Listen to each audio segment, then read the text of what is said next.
बहुत समय पहले नेपाल की तराई में के शुद्धोधन प्रसिद्ध राजा थे। उनकी राजधानी कपिलवस्तु थी। उनके पुत्र का नाम सिद्धार्थ था। सिद्धार्थ 7 दिन के ही थे जब उनकी माता महामाया का देहांत हो गया। उनका लालन पालन उनकी मौसी महाप्रजापति गौतमी ने किया। सिद्धार्थ को विद्वानों द्वारा सभी प्रकार की शिक्षा दी गई। उनकी बुद्धि तेज थी, जो पढ़ते याद हो जाता।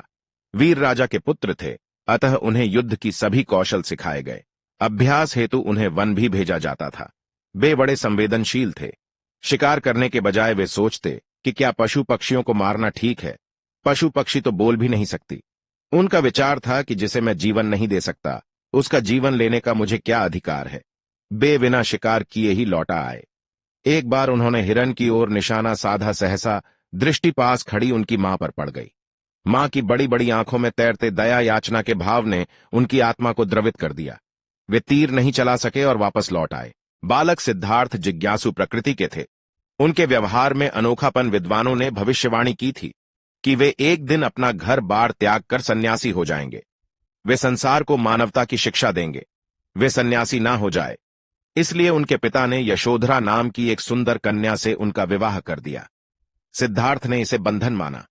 उनका एक पुत्र राहुल हुआ। पिता ने बहुत प्रयास किया, उनका मन राजकाज में मन लगे, परंतु सिद्धार्थ का मन कभी भी परिवार और राजकाज में नहीं लगा। एक दिन सिद्धार्थ नगर भ्रमण के लिए जा रहे थे। मार्ग में उन्हें एक वृद्ध मिला। उसकी आंखें दबी थीं, चेहरे पर झुर्रियां पड़ी थीं। वह लाठी के सहारे चल रहा था। मनुष्य की ऐसी दयनीय स्थिति देखकर उन्हें आश्चर्य हुआ। पूछने पर सारथी ने बताया कि वृद्ध होने पर सबकी यही दशा होती है। उन्हें बहुत दुख हुआ। एक दिन शिकार पर जाते समय उन्होंने देखा कि 4 लोग एक मृत व्यक्ति को ले जा रहे हैं। फिर उन्हें बताया गया कि वह व्यक्ति मर गया है। सबको एक दिन मरना है। सिद्धार्थ ने ऐसी घटनाएं देखी कि उनका मन न घर में लगता, न वन उपवन में भी सोचते रहते।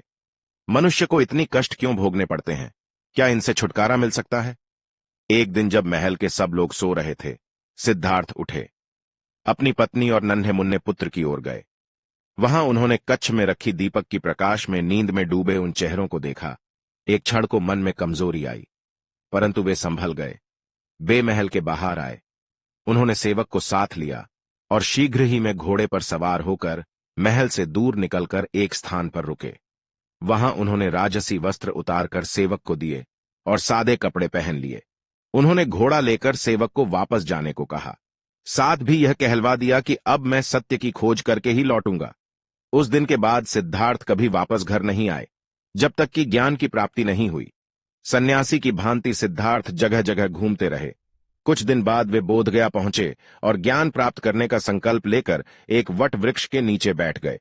काफी दिन कठिन साधना के बाद उन्हें अनुभव हुआ कि उन्हें ज्ञान प्राप्त हो गया है और जीवन की समस्याओं का हल मिल गया है। अब सिद्धार्थ बुद्ध कहलाने लगे।